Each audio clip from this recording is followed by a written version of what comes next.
October 2024. The autumn wind carried the scent of wheat stubble and diesel fuel across the flat expanse of Caddo County, Oklahoma. Two unmarked sedans from the Oklahoma State Bureau of Investigation rolled to a stop outside a modest brick ranch house on Willow Creek Road, 3 miles west of Anadarko.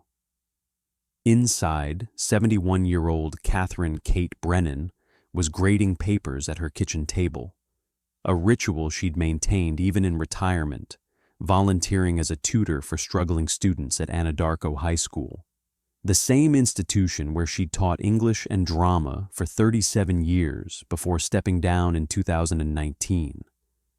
The knock came at 7:12 a.m., sharp and official. "Mrs. Katherine Brennan, Oklahoma State Bureau of Investigation. We have a warrant for your arrest in connection with the 1995 disappearance and murder of Trevor Hollis." The OSBI agents would later describe how Mrs. Brennan's red pen stopped mid-stroke across a student essay, leaving an incomplete mark that trailed off like an unfinished thought. Her reading glasses slipped down her nose. When she looked up, her face registered not surprise, not outrage, but something closer to resignation, as if a debt she'd carried for nearly 3 decades had finally come due. "I wondered when this day would come," she said quietly, her voice still carrying the measured tone of a woman who had commanded classrooms full of teenagers for decades. "Let me get my coat." For 29 years, the woman who had directed spring musicals, chaperoned prom, and mentored hundreds of students through Shakespeare and Steinbeck had carried the darkest secret in Caddo County history. She had organized search parties. She had comforted Trevor's devastated family. She had even established a memorial scholarship in his name, awarding it annually to a promising drama student. And she had never once revealed what lay buried beneath the concrete foundation of the old livestock barn on her family's property, the one that had been renovated in the summer of 1995. Before we dive into this shocking story that rocked a small Oklahoma community to its core, let me know in the comments where you're watching from and what time it is at your location right now. Like this video and subscribe. Your engagement helps bring these forgotten stories to light, and it helps the algorithm gods make sure you don't miss any future uploads. Now let's uncover how a beloved teacher's carefully constructed lie finally crumbled after nearly 3 decades. September 12th, 2024. The first light of dawn broke through the scattered clouds above Caddo County, casting long shadows across a property that had harbored its terrible secret for 29 years. A convoy of OSBI vehicles had arrived at 5:30 a.m., parking in a careful formation along Willow Creek Road. The air hung heavy with the kind of humidity that made breathing feel like work, even in the early morning hours. OSBI Special Agent Natalie Crawford stood at the perimeter of the livestock barn, a thermos of gas station coffee growing cold in her hands. At 38, she was a veteran of the Bureau's cold case unit, and this moment represented the culmination of 18 months of methodical investigation that had consumed her professional life. The ground-penetrating radar had confirmed what the forensic genealogy had suggested. Something was buried here, approximately 6 feet down, beneath concrete that had been poured in July 1995. "We're ready to begin," called out Dr. Samuel Wright, the forensic anthropologist who had driven in from the University of Oklahoma the night before. His team of 5 technicians began the careful process of breaking through the concrete floor, a task made more difficult by nearly 3 decades of curing time that had made the surface as hard as bedrock. The location itself was significant. This 160-acre property had been in the Brennan family since the 1920s, passed down through 3 generations of wheat farmers and cattle ranchers. Katherine Brennan had inherited it in 1987 upon her father's death and had lived there alone since, maintaining the house and buildings with help from hired workers who handled the heavy labor.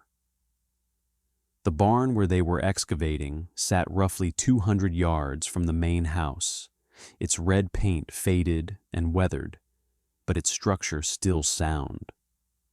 According to county records, Katherine had hired a contractor to pour a new concrete floor in July 1995, claiming she wanted to convert the space into a workshop. The timing, just 2 months after Trevor Hollis disappeared, had initially seemed like coincidence. Now it appeared to be calculated concealment. Agent Crawford had discovered this detail while reviewing property improvement records during her investigation. The original work order, filed with Caddo County Planning and Zoning, described the project as interior barn renovation, concrete floor installation for workshop conversion. The contractor, Harold Finch, now 73 and living in Lawton, had confirmed through his preserved records that Katherine Brennan had been very specific about the timing of the work, insisting he completed on days when she would be out of town visiting family. Why would someone be so particular about when to pour a concrete floor? Crawford had wondered. The answer was becoming horribly clear. At 11:47 a.m., Dr. Wright's team broke through to the soil beneath the concrete. What they found was earth that had been disturbed decades ago, the soil composition different from the surrounding area, the layers inconsistent with natural settling. At 2:30 p.m., working carefully with brushes and small tools, they encountered the first piece of evidence, a fragment of deteriorated plastic sheeting, the kind used for tarps or drop cloths. By 4:15 p.m., they had uncovered what everyone had feared and expected: human remains in an advanced state of decomposition, but with skeletal structure intact. The body had been placed in a fetal position, wrapped in what appeared to be a heavy tarp, and buried approximately 4 feet deep. Personal effects were found with the remains: a Walkman still containing a cassette tape of REM's Monster album, a class ring from Anadarko High School class of 1996, and fragments of clothing consistent with what Trevor Hollis had been wearing on May 13, 1995. Katherine Brennan stood in her driveway throughout the excavation, arms crossed, watching the agents work with the same stoic expression she'd maintained for decades. When Agent Crawford approached her as the remains were being carefully extracted, Katherine's only response was, "I have nothing to say without my attorney present." But her eyes told a different story. For the first time in 29 years, the weight of her secret was no longer hers alone to carry. Trevor Michael Hollis was born on November 18, 1977, at Comanche County Memorial Hospital in Lawton, Oklahoma, the youngest of 3 children born to Linda and Robert Hollis. His arrival completed a family that already included 2 older sisters, Melissa and Amber, who treated their baby brother with the complicated mix of protectiveness and exasperation that defined sibling relationships in working-class households, where space was limited, but love was abundant. The Hollis family lived in a double-wide trailer on County Road 1340, just outside the Anadarko city limits. Robert worked as a mechanic at Fort Sill Army Base, a 40-minute commute each way that he made without complaint for 23 years, understanding that steady employment with benefits was not something to take for granted in rural Oklahoma. Linda cleaned houses in Anadarko and neighboring Chickasha, sometimes working 3 or 4 homes a day to supplement the family income that never quite stretched as far as it needed to. They were the kind of family where every dollar was accounted for, where college savings began with coins in a mason jar, and where dreams were nurtured even when resources were scarce. It was a household that believed in hard work, paying bills on time, and the American promise that their children could rise higher than they had, if they were willing to work for it. Anadarko, in the 1980s and 1990s, was a town of approximately 6,700 people, situated in west-central Oklahoma, where the prairie stretched endlessly toward the horizon. The town served as the county seat of Caddo County and had historically been a center for Native American culture, with several tribal headquarters maintaining offices there. The economy relied on agriculture, oil, and gas production, and the modest commerce generated by being a county seat. It was a place where pickup trucks outnumbered sedans, where Friday night football drew crowds that filled the stands, and where graduating classes rarely exceeded 100 students. From early childhood, Trevor displayed a personality that defied easy categorization. He wasn't a star athlete, though he occasionally played pickup basketball at the city park. He wasn't a brilliant student, though his grades hovered consistently in the B range. What Trevor possessed was something less tangible, but more memorable: a natural charisma, a gift for performance that manifested whenever he stepped into any spotlight, however small. Trevor could make you laugh even when you were determined to stay serious, Linda Hollis told investigators during the initial missing person inquiry in 1995, her voice breaking on the word laugh. He did impressions, teachers, actors from movies, politicians he'd seen on TV. He'd walk into a room and suddenly everyone was paying attention to him, not because he demanded it, but because he just had that spark. That spark found its proper home in Katherine Brennan's drama program at Anadarko High School. Trevor joined Drama 1 as a sophomore in the fall of 1992, initially fulfilling an arts requirement he'd planned to satisfy with choir. But on the first day of class, Mrs. Brennan assigned improvisational exercises, and Trevor discovered something he'd never experienced in traditional academic settings: complete and unself-conscious confidence. When performing, whether in front of 5 people or 500, Trevor Hollis was utterly himself, just amplified. By his senior year, Trevor had become the undisputed star of the drama department. He played the lead in the fall production of Our Town and was already rehearsing for the spring musical, Guys and Dolls, where he would play Nathan Detroit. Mrs. Brennan had written glowing recommendation letters for Trevor to apply to Oklahoma City University's renowned theater program. She'd coached him through scholarship applications. She'd even paid the application fees herself, waving away the Hollis family's protests by claiming the Drama Booster Club Fund covered such expenses. Trevor's story is one that hits close to home for so many families. A talented kid from humble beginnings with dreams bigger than his circumstances. If this case resonates with you, hit that like button and let me know in the comments what you think about teachers who go above and beyond for their students. Though, as we'll see, sometimes that line between mentorship and obsession can become dangerously blurred. Trevor's diary from his senior year revealed a young man acutely aware of the financial burden his dreams placed on his family. One entry from March 1995 read, "Mrs. B says OCU wants me. Full scholarship possible. But even with that, there's room and board, books, all the extras. Dad says we'll figure it out, but I can see the worry in his face. Maybe I should just go to Rose State, save money, stay closer to home. but Mrs. B says that would be wasting my gift. Another entry, dated April 10th, 1995, just 4 weeks before Trevor disappeared, contained a passage that would take on chilling significance decades later.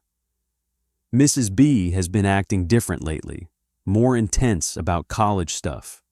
She scheduled a meeting at her house this Saturday to go over strategy for maximizing scholarship opportunities. Seems like we could do that at school, but she says her reference books are all at home. Feels a little weird, but she's done so much for me already. I trust her. That trust would prove fatal. Katherine Brennan was 42 years old in 1995, a woman who had dedicated her entire adult life to education and who commanded respect throughout Caddo County as one of its most effective and beloved teachers. She had arrived at Anadarko High School in 1982, fresh from completing her master's degree in English education at the University of Oklahoma, and had immediately made her mark by revitalizing a drama program that had been dormant for years. Under Katherine's leadership, the annual spring musical became one of the most anticipated events in Anadarko's social calendar. Parents packed the auditorium for 3 nights running, watching their children perform in productions that rivaled those of much larger schools. Katherine wrote grant applications that brought in costumes and lighting equipment. She organized fundraisers that financed field trips to Oklahoma City and Tulsa theaters. She turned a handful of shy teenagers into confident performers who carried themselves differently after walking across her stage. Mrs. Brennan had a gift for seeing potential in kids who didn't see it in themselves, recalled Janet Yoder, who taught mathematics at Anadarko High School for 20 years alongside Katherine. She was demanding, her standards were high, but she was also incredibly supportive. Students knew she believed in them, and that made them believe in themselves. Katherine lived alone on the family property she'd inherited, a woman who had never married, a fact that occasionally prompted speculation in a small town where marriage and family were default expectations. She attended Anadarko Church of Christ regularly, participated in community service projects, and maintained friendships with fellow teachers, though she was known for being somewhat private about her personal life. Her dedication to her students was legendary. She arrived at school early and stayed late. She attended every football game, every band concert, every academic competition where her students participated. She wrote college recommendation letters that were works of art in themselves, capturing not just academic ability, but the essence of each student's character and potential. But beneath this exemplary exterior, something darker had been growing. According to her later confession, Katherine had developed what she described as an obsessive attachment to certain students over the years, particularly male students involved in the drama program. She'd been careful, strategic, never crossing legal boundaries, until Trevor. Trevor was different, Katherine would tell investigators decades later. He reminded me of myself at that age, hungry to escape a limiting environment, desperate to be seen as more than people expected. I told myself I was mentoring him. I told myself my interest was purely educational, but I was lying to myself. Former students would later come forward with stories that, viewed through the lens of hindsight, revealed a pattern of inappropriate behavior. Katherine had shown particular interest in male students who displayed dramatic talent, scheduling private meetings that went beyond normal teacher-student interactions. She gave gifts, books, theater tickets, restaurant meals disguised as mentoring sessions. She wrote recommendation letters that read more like love letters in disguise. Most disturbing was how she'd maintained her reputation while engaging in this behavior. Katherine was skilled at identifying students who were unlikely to report her. Those from working-class families who felt grateful for any attention from authority figures. Those who might doubt their own perceptions. Those who trusted her completely because the entire community did. The relationship with Trevor had begun professionally, but evolved into something Katherine recognized, even at the time, as inappropriate. She began engineering reasons for private meetings. She wrote recommendation letters that were as much expressions of her feelings as professional endorsements. She fantasized about a future where Trevor would attend college in Oklahoma City and maintain a relationship with her beyond the student-teacher dynamic.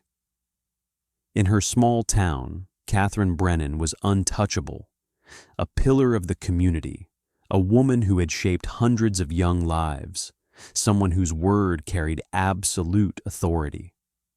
That reputation would protect her for 29 years, allowing her to hide in plain sight while the family she'd destroyed searched desperately for answers she alone possessed. Saturday, May 13th, 1995, dawned clear and unseasonably warm across western Oklahoma, the kind of spring day where the thermometer would climb into the mid-80s by afternoon. For the Hollis family, it began like any typical weekend morning in their crowded but loving household. Trevor woke at 9:30 a.m., ate a bowl of Frosted Flakes while watching cartoons with his 3-year-old niece, and spent the late morning washing his mother's Ford Taurus, a chore he performed weekly without being asked, one of the small ways he contributed to a household where everyone pitched in however they could. Around 2 p.m., Trevor showered, changed into jeans and a black t-shirt with the Anadarko High School Drama Department logo, and gathered his college application materials into a folder.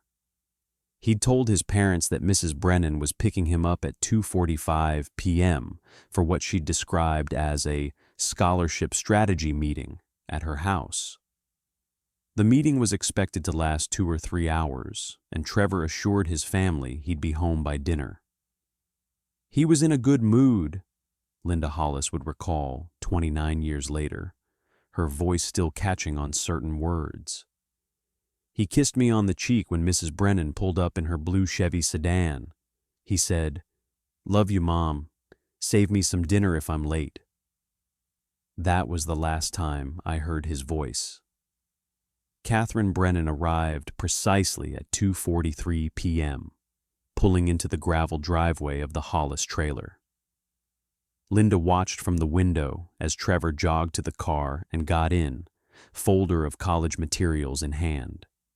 She waved to Mrs. Brennan, who waved back with what appeared to be her usual warm smile.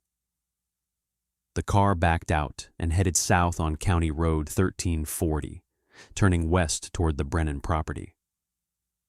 The drive to Katherine's house took 12 minutes along rural roads that cut through wheat fields and pasture land.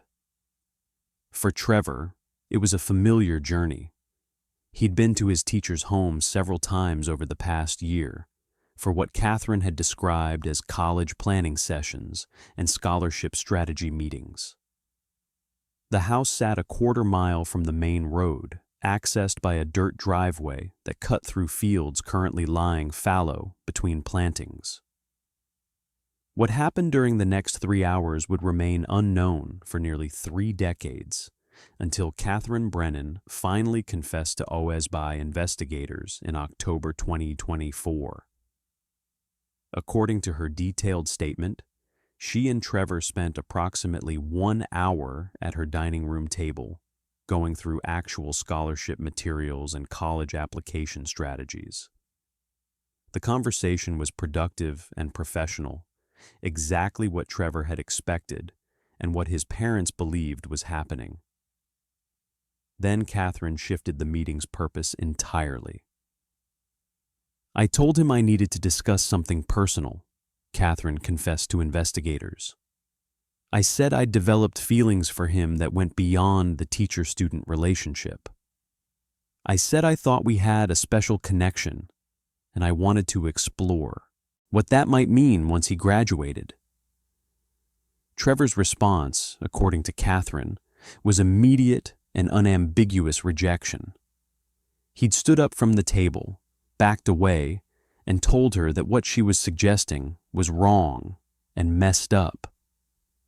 He said he saw her as a mentor and teacher, nothing more. He said he was uncomfortable and wanted to leave immediately. He was backing toward the door, Katherine told investigators, her voice dropping to barely above a whisper. And I panicked. I grabbed his arm to stop him from leaving, to make him listen, to explain myself better. He pulled away hard, and I reached for him again, and we struggled. Not a fight, exactly. More like a frantic tug of war. And then he pulled free and stepped backward and tripped over the edge of the carpet and fell. He hit his head on the corner of the brick fireplace hearth.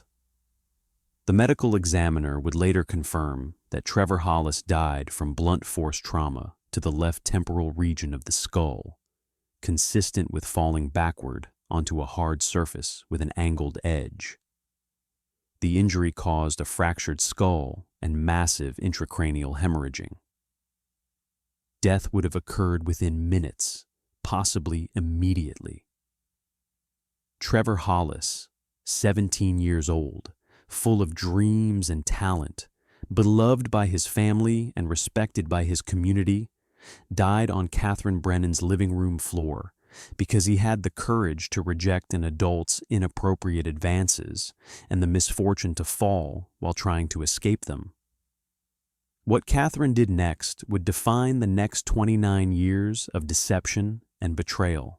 I checked for a pulse and there was nothing, Katherine Brennan would confess decades later, her voice steady as she described the moments after Trevor Hollis lay dead on her living room floor. I tried CPR, even though I could see it was hopeless.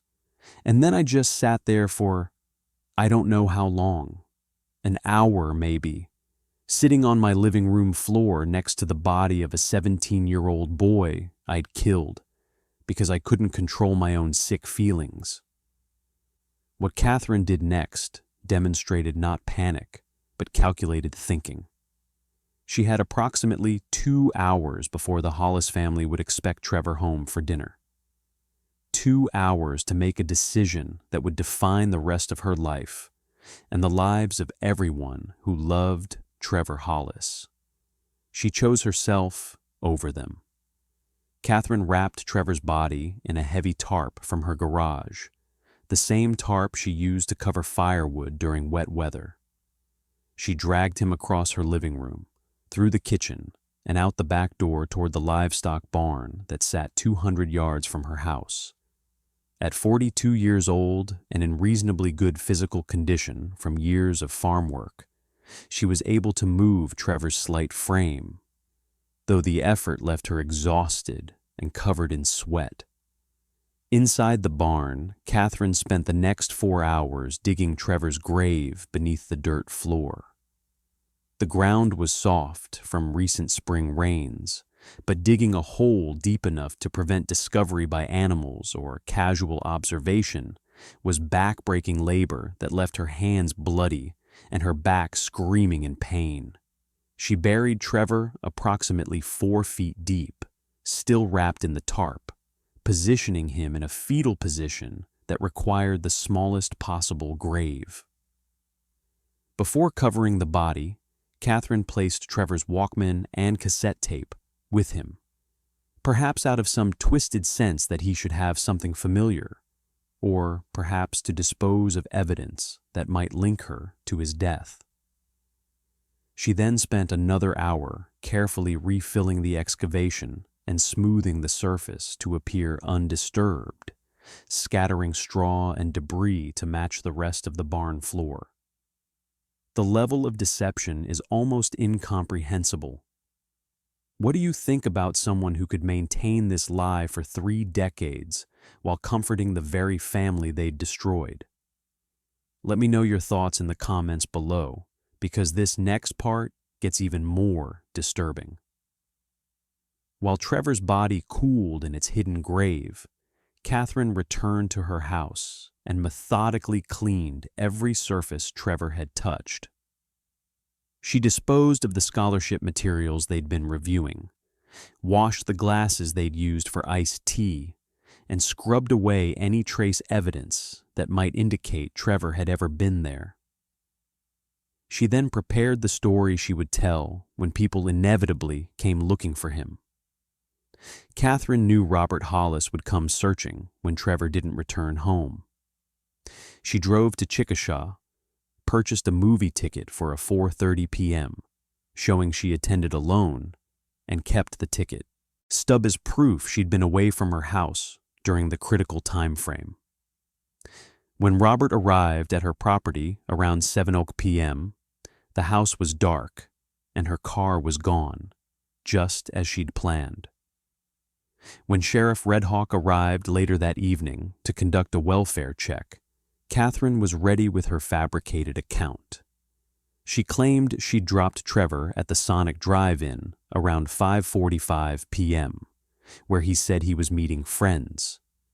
She expressed concern when told he hadn't arrived home, offered to join the search efforts, and played the role of a worried teacher whose promising student had mysteriously vanished. For 29 years, Katherine Brennan maintained this lie with Oscar-worthy performance skills. She participated in search parties, walking through drainage ditches and checking abandoned buildings alongside Trevor's devastated parents. She comforted Linda Hollis during the family's darkest moments. She attended the memorial service held on what would have been Trevor's 18th birthday. She spoke at community forums about teen safety and the importance of never giving up hope. Most sickeningly, in 1998, 3 years after murdering Trevor, Katherine established the Trevor Hollis Memorial Scholarship. Every spring, she would stand before a packed auditorium at the Anadarko High School awards ceremony, tears streaming down her face as she described Trevor's talent and potential. She would present a $1,000 check to a graduating senior planning to study performing arts, always becoming visibly emotional as she spoke about the promising young man whose dreams were cut short.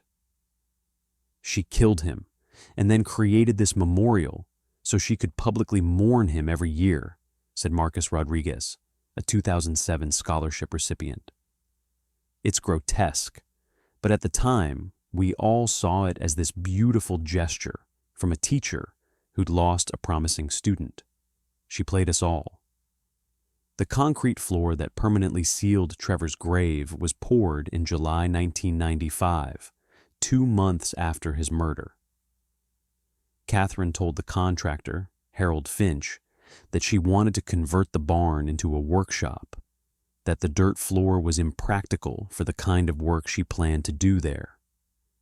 She was very specific about the timing, insisting the work be completed on days when she would be out of town visiting family, ensuring she wouldn't be present when concrete was poured over her victim's body.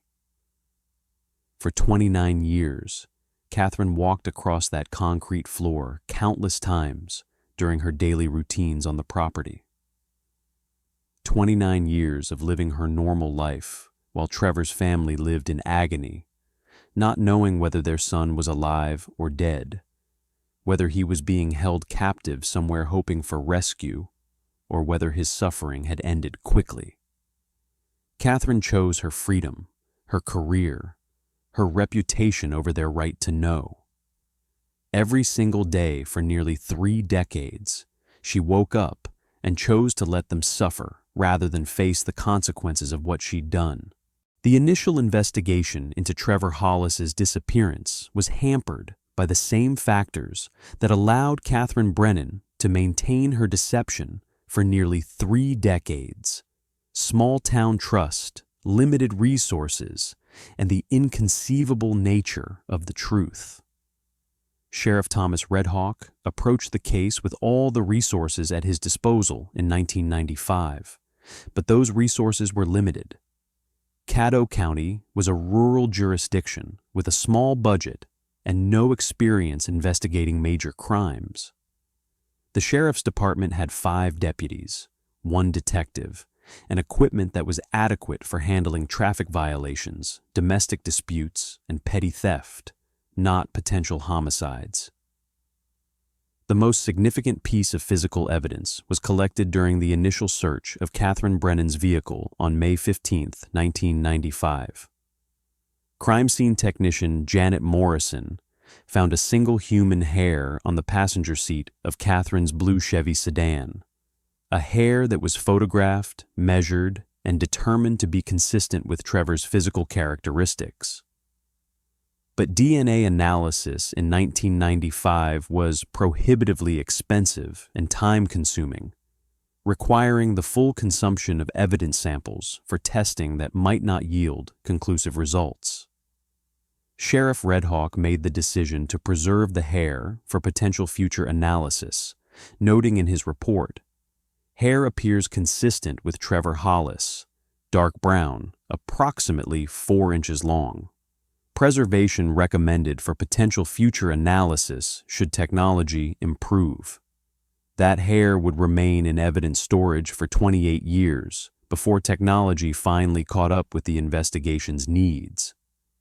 The timeline inconsistencies that would eventually help solve the case were present from the beginning, but dismissed as minor discrepancies. Katherine claimed she'd dropped Trevor at Sonic Drive-In around 5:45 p.m., but security cameras showed no footage of him arriving on foot at that time. No employees or customers remembered seeing Trevor that evening, despite his distinctive appearance and the fact that he worked there part-time. That inconsistency bothered me from the start, Sheriff Redhawk admitted in a 2010 interview. But Mrs. Brennan was a respected teacher. She taught half the adults in this county, including me. Her story was detailed and she never wavered from it. Without physical evidence, without witnesses contradicting her account, I had no grounds to pursue her as a suspect. The investigation focused heavily on transients and drifters, following the assumption that Trevor had been abducted by someone passing through the area. Multiple tips placed similar-looking young men at truck stops and convenience stores throughout Oklahoma and neighboring states, but every lead evaporated under scrutiny. The prevailing theory became that Trevor had been picked up by someone after leaving Katherine's property and killed by a perpetrator who had long since moved on.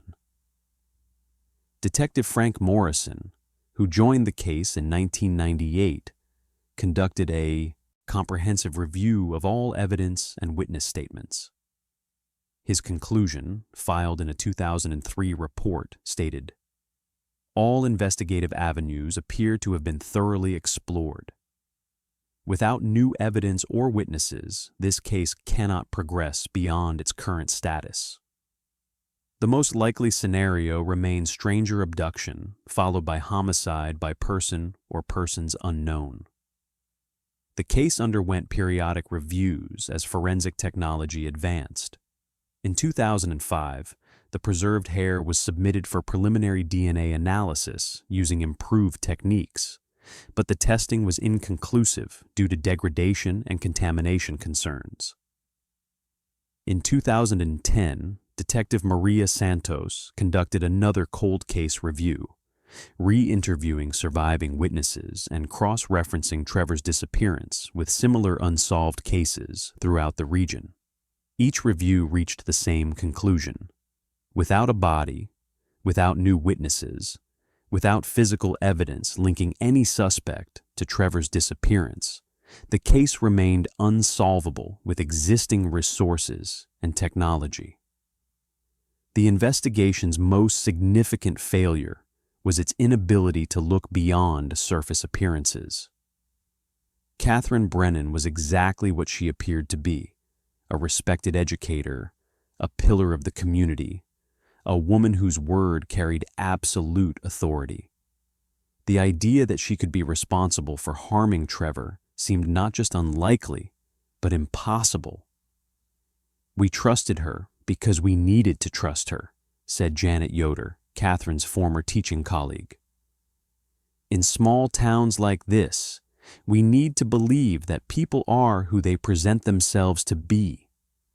The alternative, that anyone could be hiding something monstrous, is too destabilizing.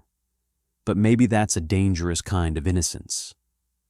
The Hollis family's suffering during these decades of failed investigation was immeasurable. Linda and Robert Hollis aged 20 years in what felt like 20 months. Linda developed chronic insomnia, spending nights staring at the ceiling and alternating between hope and despair. Robert withdrew into himself, working longer hours and speaking less, while grief slowly consumed him from the inside. "Our family broke that day in May," Melissa Hollis said in a 2018 interview. "We kept functioning, kept paying bills and raising kids, but the center of us was gone. Every birthday, every holiday, every graduation or wedding, Trevor's absence was like a sixth person at the table, invisible but taking up all the space." Robert Hollis died in 2019 from complications of diabetes and what his family understood to be a lifetime of grief. Linda had preceded him in death in 2016, succumbing to breast cancer while still not knowing what had happened to her son. Both parents died believing their son had been taken by a stranger, never suspecting that the woman who had comforted them, who had established a scholarship in Trevor's name, who had attended their funerals, was the person who had killed him. The investigation wasn't truly a failure. It was limited by the technology and resources of its time. But Katherine Brennan's ability to hide behind her reputation and community standing revealed the dangerous blind spots that can develop when trust becomes absolute, and questioning authority figures feels like betrayal. The investigation that would finally crack the Trevor Hollis case began not with a dramatic revelation, but with a routine review prompted by the OSBI's expanded use of cutting-edge forensic technology. In January 2023, OSBI Special Agent Natalie Crawford was assigned to the newly expanded Cold Case Unit with a specific mandate to identify high-priority unsolved cases that might benefit from modern forensic genetic genealogy techniques.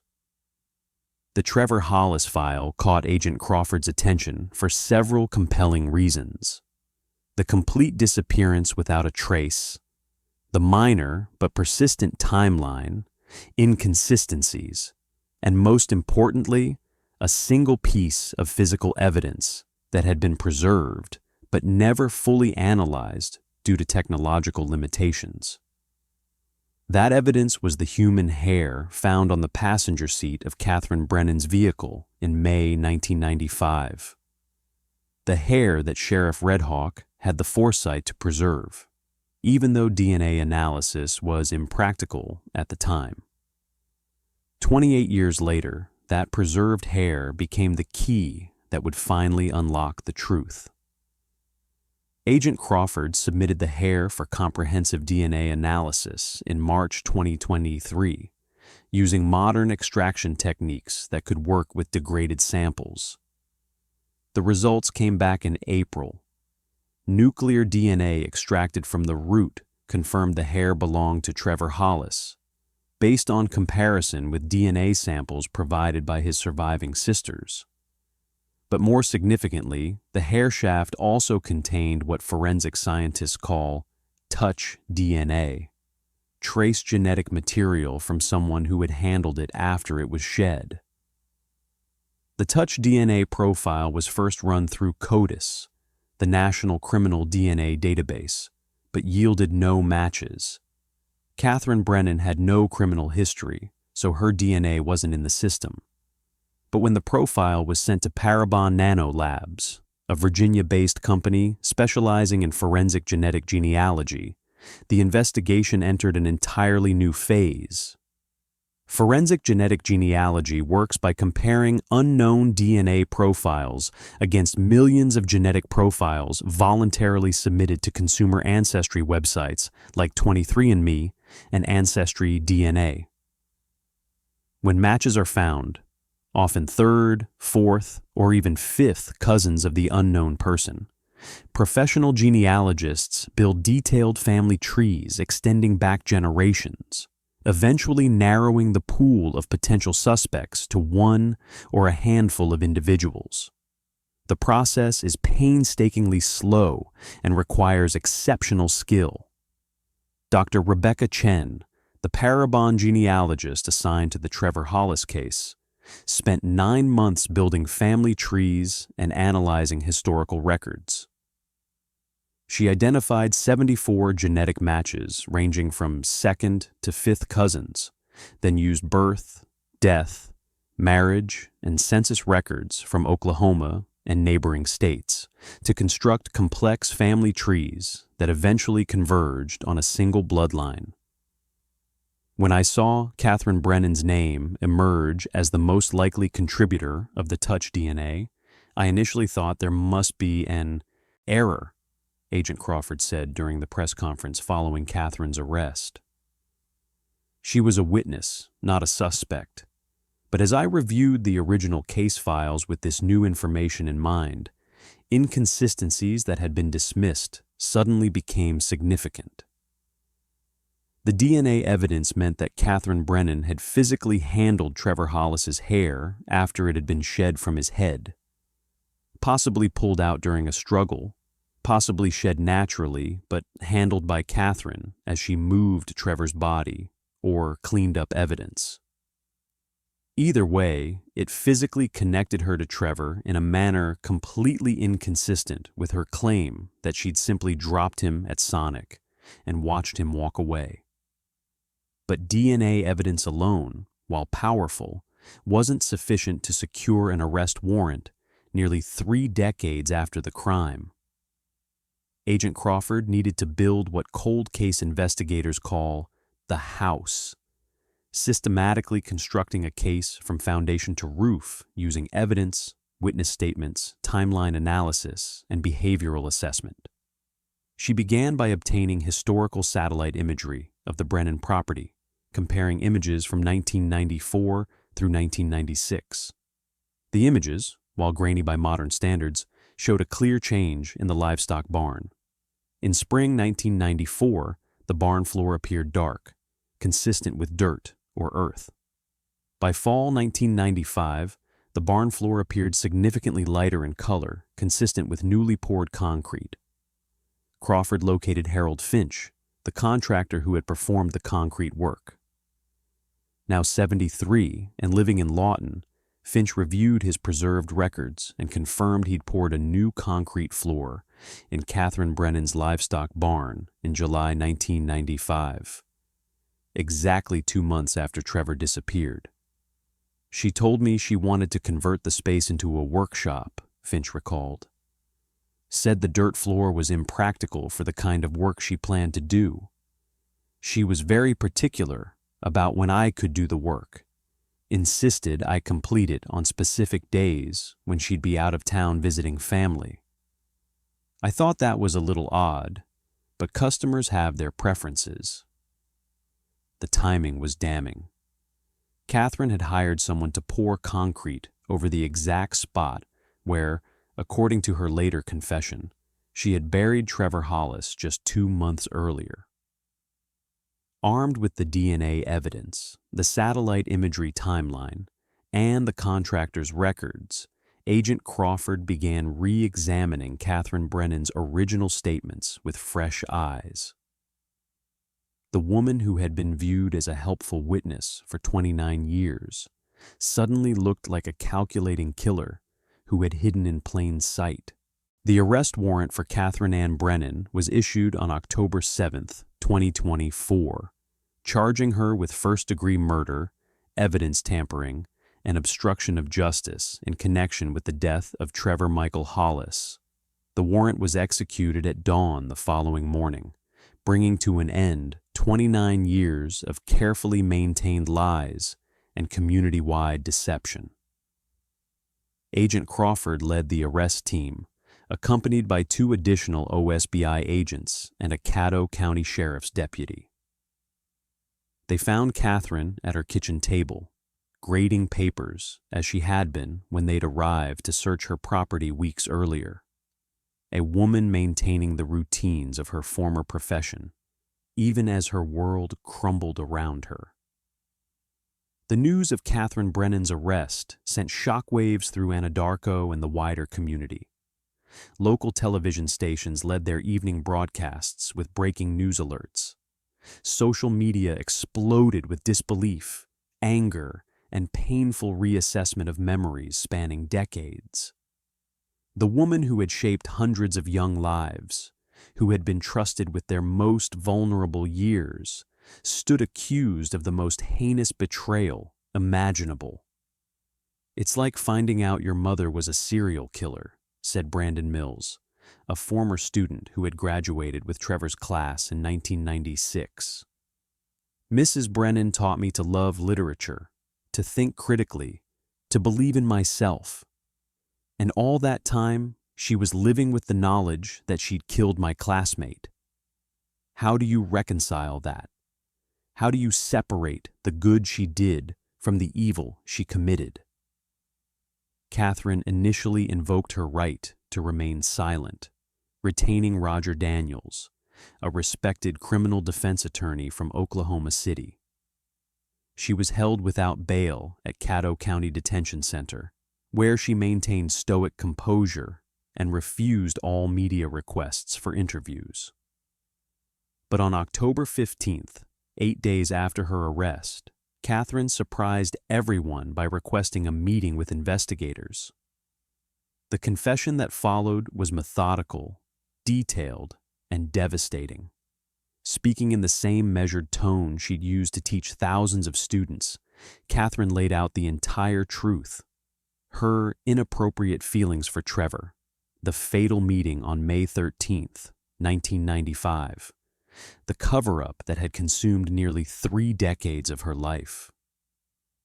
"I want to explain what happened," she began, against her attorney's advice. "Not to justify it. There is no justification for what I did, but because that boy's family deserves to know."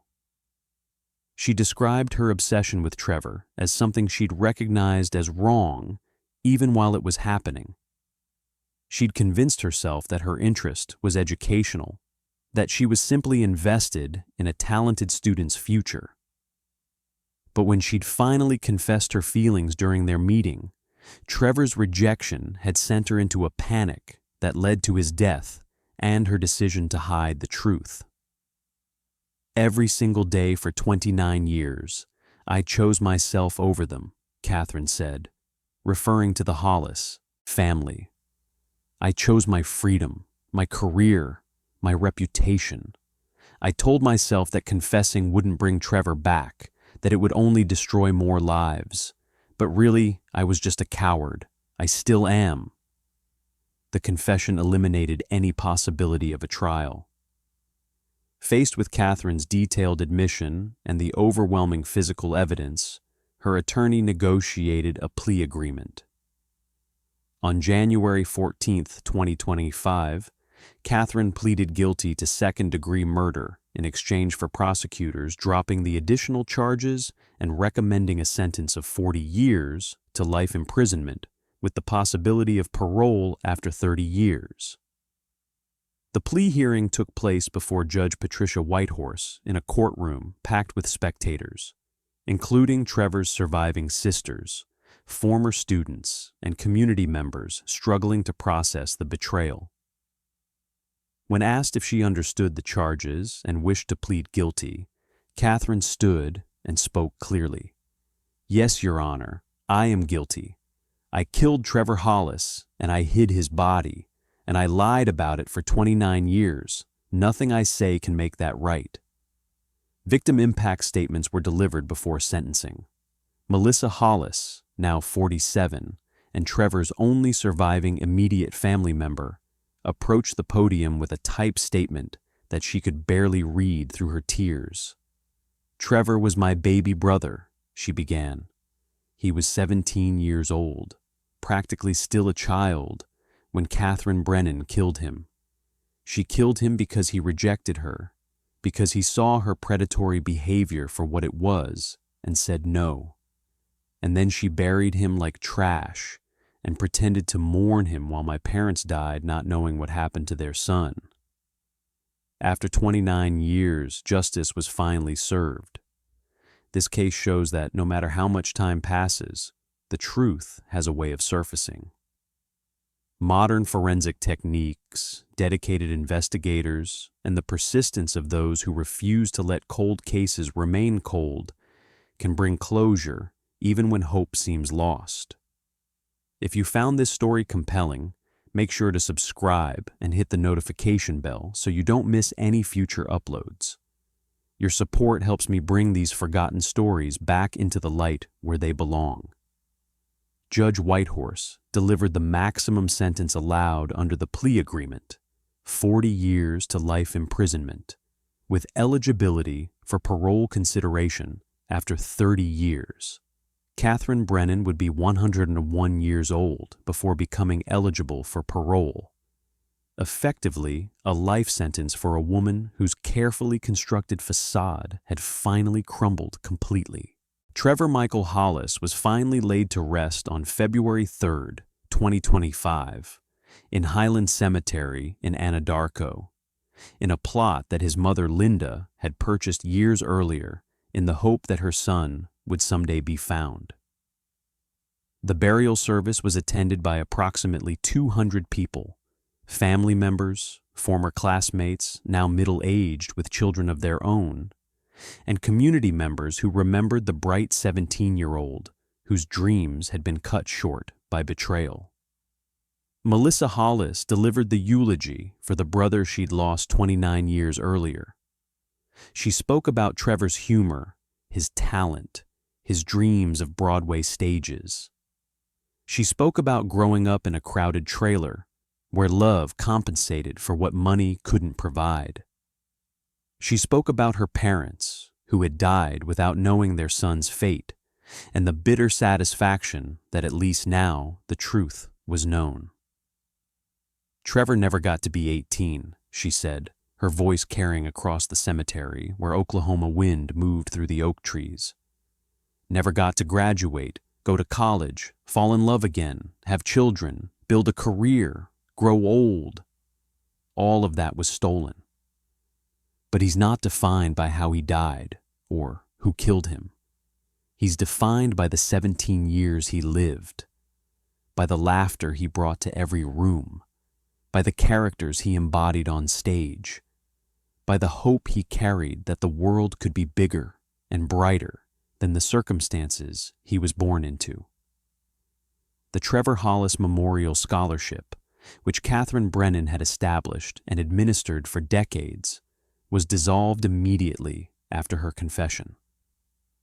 The hypocrisy of a murderer, memorializing her victim while comforting his family, became too grotesque for the community to tolerate. Anadarko High School announced plans for a new scholarship program honoring Trevor's memory, funded by community donations and administered by a board that explicitly excluded any involvement from Katherine Brennan or her representatives. The Brennan property was sold in March 2025 to pay legal fees and restitution to the Hollis family. The livestock barn where Trevor had been buried for 29 years was demolished at the request of the new owners, who wanted no physical reminders of the property's dark history. The house itself, after standing for over a century as a Brennan family landmark, was scheduled for demolition as well. No one wanted to live in a place so thoroughly associated with deception and death. Anadarko High School systematically removed Katherine Brennan's name from all plaques, awards, and recognition displays. The scholarship fund established in her honor at retirement was renamed and repurposed. Yearbooks featuring her photograph were quietly removed from display cases. It was an erasure both necessary and incomplete. Hundreds of former students still carried memories of her teaching, her mentorship, her influence on their lives, now forever tainted by the knowledge of what she had done. I don't know how to reconcile the woman who taught me to love Shakespeare with the woman who killed Trevor Hollis, said Marcus Rodriguez, who had received Katherine's scholarship in 2007. Both versions of her existed simultaneously for 29 years. Maybe that's the most disturbing thing, that someone can be genuinely helpful to hundreds of people while harboring such darkness.